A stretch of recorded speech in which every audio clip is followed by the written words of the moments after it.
Hello. मी mind trainer doctor Ajit Yadav बोलते.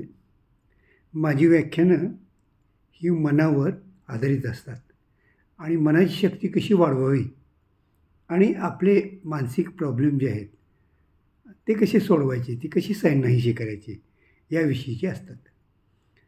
आत्तापर्यंत मी 13 लेक्चर्स दिलेले आहेत. त्यांचा चांगला रिस्पॉन्स मिळालेला आहे. पण जे ऐकणारे श्रोते आहेत त्यांचं असं म्हणणं, काहीतरी प्रॅक्टिकल सांगा की जे आम्हालाही करता येईल आणि आम्हाला गुरुशिवाय स्वतंत्रपणे हे मानसिक समस्या आम्ही नष्ट करू शकू. म्हणून आजचा मी विषय निवडलेला आहे. तो विषय आहे योग निद्रेच्या सहाय्याने मानसिक समस्या सोडवणे. तर आता आपण हे पाहूया. हे प्रॅक्टिकल आहे. यासाठी तुम्हाला योग निद्रा यायला पाहिजे आणि कुठलाही मानसिक प्रॉब्लेम तुम्ही सॉल्व्ह करू शकताय, त्याचं निराकरण करू शकताय. मग आता योग निद्रा म्हणजे काय आणि योग निद्रा कशी करायची आणि मग प्रॉब्लेम कशी सॉल्व्ह करायची, हा तुमच्या मनात प्रश्न असेल. प्रथम पाहूया योग निद्रेविषयी माहिती. जर आपण योगशास्त्राचा अभ्यास केला, कपिल मुनींनी शोधून काढलेलं योगशास्त्र, नेरळ संहिता, हठयोग प्रतिपदिका आणि अशा बरेच गोष्टी जर आपण अभ्यास केला तर योग निद्रेचा नाममात्र उल्लेख आढळतो आणि त्यावरून आपणाला योग निद्रा म्हणजे काही कळत नाही. परंतु ऋषिकेशमध्ये वास्तव्यात असलेले स्वामींनी, हे स्वामी जे आहेत ते ऋषिकेशच्या आश्रमामध्ये राहत होते. त्यांचं नाव सत्यानंद सरस्वती, स्वामी सत्यानंद सरस्वती. तर ऋषिकेशमध्ये राहणाऱ्या त्या स्वामींनी याचा सखोल अभ्यास केला आणि जगाला एक मोठी देणगी दिली आणि ती देणगी म्हणजे योग निद्रा तंत्र. आता योग निद्रा ही अवस्था आहे. या अवस्थेमध्ये जेव्हा जाऊन तुम्ही जर सूचना दिल्या पॉझिटिव्ह, तर तुमचे मानसिक प्रॉब्लेम हे नष्ट होतात. मग आता योग निद्रा कशी करायची याची खूप संशोधन केले स्वामींनी. आता योग निद्रा कशी करायची ते पाहू. योग निद्रेसाठी शवासनासारखं आपणाला उत्तान झोपायला लागतं. म्हणजे शवासनाच्या स्थितीमध्ये साधारण उत्तान झोपायचं असतं आणि त्याच्या पायऱ्या आहेत. आता या पायऱ्या ज्या आहेत त्या पायऱ्या म्हणजे पहिल्यांदा पूर्वतयारी, दुसरं संकल्प, तिसरं अवयवदान, चौथं श्वसनध्यान, पाचवं संवेदना शैथिल्य, 6 दृश्य प्रतिमा, 7 संकल्प स्मृती आणि 8वं योग निद्रेतून बाहेर येणे. अशा 8 पायऱ्यामध्ये हे आहे. अगदी सविस्तर मी सांगतो. आता पहिली पायरी पूर्वतयारी. आता पूर्वतयारी म्हणजे काय की आपण एखादी शांत अशी खोली निवडायची, डिस्टर्बन्स नको व्हायचा. मग वेळ कुठली असावी? स्वामी सांगतात की पहाटेची वेळ ही असावी. अगदी पहाटे सर्व झोपले असतात, वातावरण शांत असतं आणि या वेळेला योगनिद्रा या प्रक्रियेमध्ये जाण्यासाठी आपणाला उपयुक्त वातावरण आहे. म्हणजे पहाटेची वेळ, एक शांत अशा प्रकारची खोली आणि आपण शवासनात झोपलेलं आहे उत्ताने, ही पूर्वतयारी याची झाली. आता एवढं भागत नाही. तर आता आपणाला योगनिद्रेचा वापर करून काहीतरी समस्या सोडवायची आहे. उदाहरणार्थ असं आपण ठरवू की आपलं आरोग्य सुधारायचं आहे, मला बॉडी बिल्डर व्हायचं आहे, ही प्रकृती उत्तम व्हायला पाहिजे, हा आपला संकल्प आहे.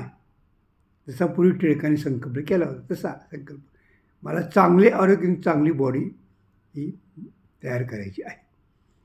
आता असा संकल्प छोटा असावा. मग हा संकल्प एकदा मनात ठसला की मग आपण योगनिद्रेला सुरुवात करू.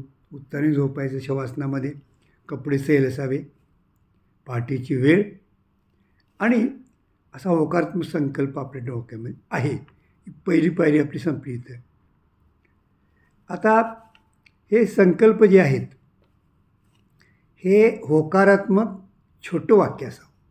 एकच संकल्प घ्यायचा, एकच समस्या सोडवायची. त्याच्यावरती पूर्ण श्रद्धा पाहिजे. मन एकाग्र करायचं आहे आणि त्या संकल्पात आपल्याला एकरूपही व्हायचं आहे. आता त्याच्या पुढची पायरी अवयवधान. आता अवयवधान म्हणजे काय? प्रत्येक अवयव हा शिथिल करत जायचा. तर ही प्रक्रिया सोपी आहे, पण झोपलेलं होतं ना, तर डावी बाजू आणि उजवी बाजू शरीराची घ्यायची. समजा डाव्या बाजूला आपण शिथिल करून चालू केलं, सुरुवात केली, तर डाव्या हाताची बोटे, डाव्या हाताचं मनगट, डाव्या हाताचं कोपर, डाव्या हाताचं दंड, डाव्या हाताचा खांदा, अशी डावी बाजू. नंतर डावी मांडी, डावा गुडघा, डावी पिंडरी, डावा पाय, डावा पायाचा तळवा, हा असा डावा भाग शिथिल झाला. नंतर त्याचप्रमाणे उजवा भाग, उजव्या हाताची बोटे, उजव्या हाताचं मनगट, उजव्या हाताचं कोपर, उजव्या हाताचं दंड, उजव्या हाताचा खांदा, आणि मग उजवी मांडी, उजवा गुडघा, उजवा पिंडरी आणि उजवा तळपाय. असं दोन्हीकडं त्या त्या ठिकाणी आपण मनानं जाऊन तो भाग शिथिल करायचा. मनानं हा भाग शिथिल करत जायचा. मग पायाच्या तळव्यापासून ते आपल्या डोक्यापर्यंत, तळव्यापासून डोक्यापर्यंत, शिंडीपर्यंत सर्व भाग आपण शिथिल करायचा. आणि हा एक मनानं तो भाग आपण शिथिल केलेला आहे. तर ही अवयवधानाची पायरी आहे. आता अवयवधान यामध्ये आपण मनानं त्या ठिकाणी जातो. तर पुढची पायरी कुठली? तर श्वसन ध्यान त्याला म्हणतात. आता श्वसन ध्यानाच्या पायरीमध्ये आपण काय करतो की या पायरीमध्ये श्वसनावर लक्ष ठेवतो. मग आता आपलं शरीर शिथिल झालेलं आहे. आता आपलं श्वसन कसं नाकानं घेतो आपण, नाकाने घेतल्यानंतर घशावरूनच आत जातं ते. तर ही जाणीवपूर्वक आपण पाहायचं. श्वास आत येतो आहे, नाकातून आत येतो, घशाला घासून आत चाललेला आहे, नंतर उच्छ्वास बाहेर चाललेला आहे. लक्ष द्यायचं पूर्ण. आता सर्व गोष्टी विसरल्या आपण, फक्त श्वासाकडे लक्ष. मग श्वासाकडे लक्ष देताना तुम्हाला हळू असं जाणवेल की श्वास आत येताना थोडासा त्याचं टेम्परेचर कमी असतं, बाहेर पडताना थोडंसं तापमान वाढतं. इतर वेळेला हे लक्षात येत नाही, पण ध्यान करताना हे आपल्याला लक्षात येतं. आता श्वास किती घ्यायचे ते सर्वसामान्यपणे सांगितलेलं आहे. 27 श्वास घ्यायचे. ते जास्त कमी करू शकतो आपण, पण सांगितल्याप्रमाणे 27 श्वास घ्यायचे स्वामींच्या म्हणण्याप्रमाणे. मग कसे घ्यायचे श्वास? मोजायचे कसे? अंकानं मोजायचे, पण उलटे अंक असे घ्यायचे. एक श्वास घेतला की 27, 26, 25, 24 असं म्हणत जायचं आणि 1पर्यंत यायचं आणि त्या ठिकाणी थांबायचं. आता तुमच्या डोक्यातले सगळे विचार गेलेले आहेत. शरीर हे स्वस्थ आहे, अवयव शिथिल झालेले आहेत, मन शिथिल झालेलं आहे. आणखीन एक शिथिलाचा भाग असतो आणि तो म्हणजे संवेदना शिथिल. संवेदना आपल्या ज्या आहेत त्यासुद्धा शिथिल करून टाकायच्या. तर ह्याच्यासाठी आपण एक युक्ती करतो आहे. काय युक्ती करतो आहे की आपण संवेदना आपल्या नष्ट करण्यासाठी आपण मनामध्ये असा विचार आणतो आहे की एक संवेदना आपण निवडली, उदाहरणार्थ उष्णता. आता ही उष्णता कशी निवडायची संवेदना? कल्पना केली. कशी कल्पना केली की आपण शेकोटी पेटवली आहे, जाळ त्यात लाकडं टाकली, खूप जाळ झालेला आहे, बाहेर बसलेलं आपण अंगणामध्ये शेकोटी पेटवली आहे, बाहेर थंडी आहे, पण शेकोटी पेटलं अंग गरम वाटते, जवळ जातं, अंग गरम व्हायला लागलेलं आहे. हे जाणवायला पाहिजे आपणाला. आणि ते जाणवलं की त्याला संवेदना शिथिल म्हणतात. आता गरमचा अनुभव आला. कल्पना करा, शेकोटीची लाकडं विझत आहेत, विझली काय होईल? शेकोटीची लाकडं विझल्यानंतर गरमपणा गेला, थंडी, हवेतली थंडी जाणवली. म्हणजे थंडीची संवेदना आहे ती आपण मनानं जाणवायची. मग त्याच्या पुढची पायरी आहे, ती पुढची अशी आहे की एक प्रतिमा तयार करायची, दृश्य प्रतिमा अशी पायरी आहे. दृश्य प्रतिमा म्हणजे काय?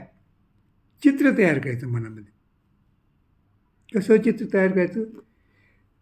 तर आपण बाहेर फिरायला चाललेले आहे, शांत वेळ आहे, बागेतून फिरतोय, नदी आहे, गवत आहे, डोंगर आहे, कल्पना.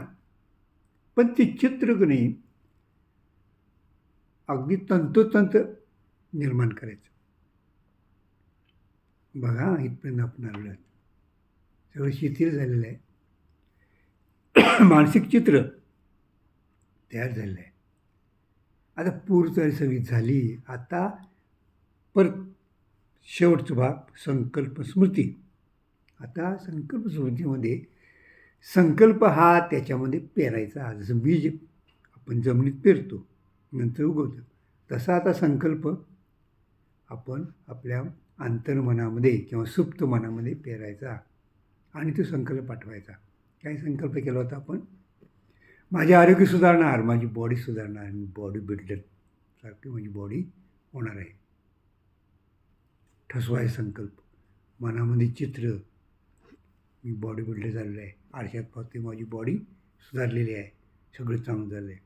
हा संकल्प त्याच्या मनामध्ये ठेवा. सुप्त मनात गेला संकल्प, शांत बसा.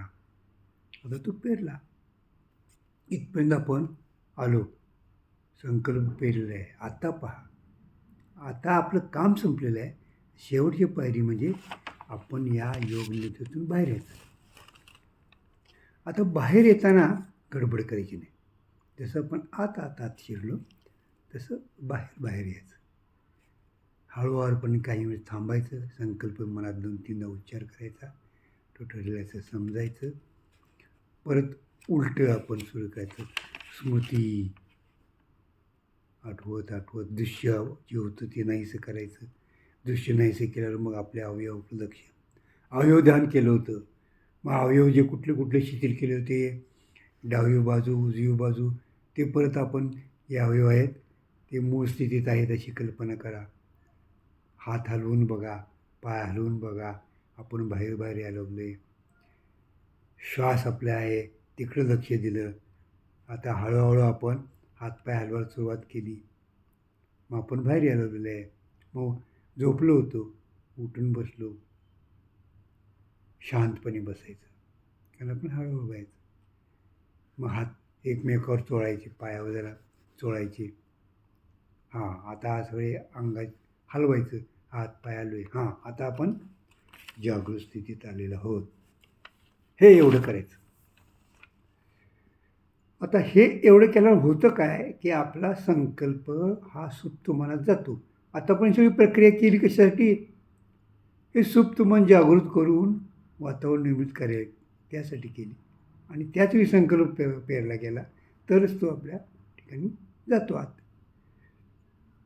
मग हा संकल्प एकदा पेरल्यानंतर झालं नाही.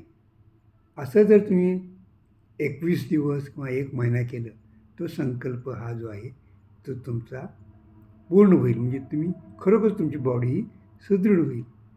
समजा एखाद्याला सिगरेटचं व्यसन आहे, सोडायचं आहे, तर त्याविषयीचा संकल्प आपण तयार करायचा.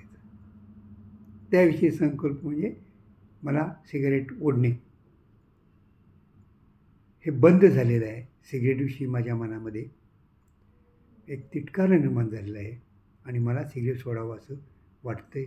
सिगरेट माझी सुटलेली आहे आणि कुठल्याही प्रकारचे मला आता सिगरेट ओढायची इच्छा निर्माण होत नाही. आता अशा प्रकारचा छोटा संकल्प आपण तयार करायचा. दारू सोडायची आहे, त्या प्रकारचा संकल्प, पण छोटं वाक्य तयार करायचं, जास्त मोठं नाही. आणि त्या अनुरोधानं आपण कसं चित्र निर्माण करणार त्याचंसुद्धा आपण मनामध्ये आखायचं. या पद्धतीने जर तुम्ही केला तर तुमची कुठलीही मानसिक समस्या जी आहे, उदाहरणार्थ निद्रा, झोप लागत नाही, मला आता इथून पुढे चांगली झोप लागणार आहे असा संकल्प करायचा. निद्रानाशाचा विकार जाईल. इतकंच नव्हे तर डायबेटीससुद्धा, ज्याला शुगर आहे ती शुगरची लेवलसुद्धा याच्यामध्ये कमी होते. ब्लड प्रेशर असेल त्यांचं ब्लड प्रेशर हे कमी होते.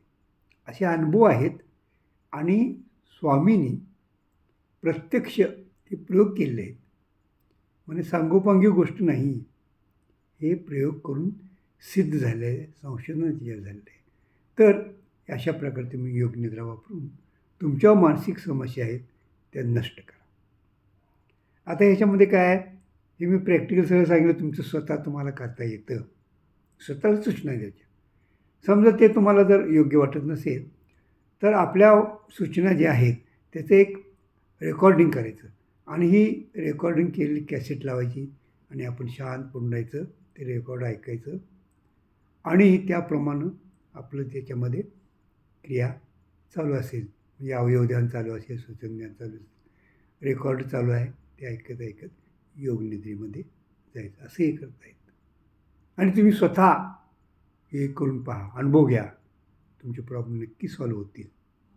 जर तुम्हाला गुरु भेटला आणि गुरुच्या मार्गदर्शनाखाली केलं तर उत्तमच आहे. पण गुरु भेटेल असं नाही, त्याला माहिती असेल असं नाही, म्हणून इंडिपेंडंट तुम्हाला कसं करायचं हे सांगितलं आहे आणि आपले प्रॉब्लेम तुम्ही याप्रमाणे सोडवा. आज तारीख आहे 9 मार्च 2025. 9 मार्च 2025ला हे माझं योगनिद्रेवरचं व्याख्यान मी तुम्हाला सांगितलं आहे.